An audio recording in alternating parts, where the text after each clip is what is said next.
Tall poppy syndrome. So if you've never heard of it, it's this incredible syndrome that is only impacted in two major countries, Australia and the UK. Surprise, surprise. Whereby when a poppy grows taller than its peers, it is cut down.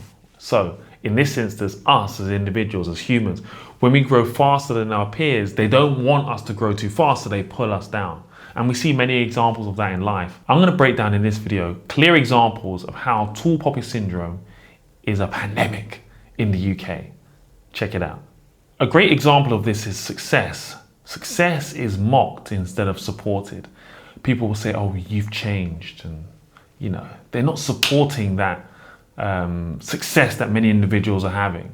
And in other territories, it's not like that. Confidence is labeled as arrogance. And we're always told things like, oh, well, you should be humble.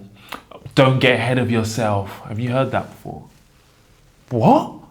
Why do I need to be humble? Like, I'm doing something that is not the norm. I've achieved something that's not the norm. Why do I need to be humble? Or why do I not need to not get ahead of myself? I've got momentum here. I'm excited. I'm happy for myself. Well, we call it like haters in the UK, right? But it's more than that, right?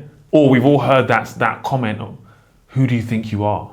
Again, lack of support, instead of celebrating the success. And what I've seen for more specifically for many of my clients and mentees is they are praised until they excel past their peers. And then the support goes silent.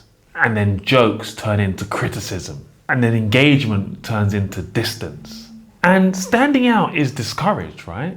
Because in school we're taught, you know, don't raise your hand, don't be too keen. Like, if you want it, go and get it. You don't want to be too keen. You don't want to show that you're too keen. What? Shut up. What do you mean? And we hear all the time, don't aim high too publicly. What? It's like, what? Failure is so like frowned upon in the UK, where it's like, in other territories that I have been to, you're like, oh, that didn't work for you. All right, cool. In the UK, it didn't work for you. It's a different vibe. We're shamed upon. What? It doesn't even make no sense. And lastly, people feel discouraged to celebrate their wins. And we hear things like, well, others have it worse.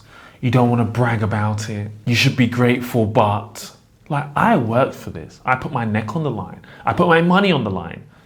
Why can't I enjoy what I've achieved? And it's just insane.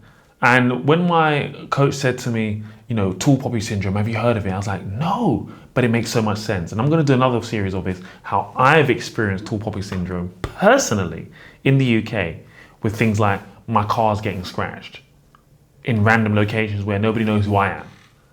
So I'm going to do a whole series on that because it's incredible. Is the UK bad vibes or not? Let me know in the comments below.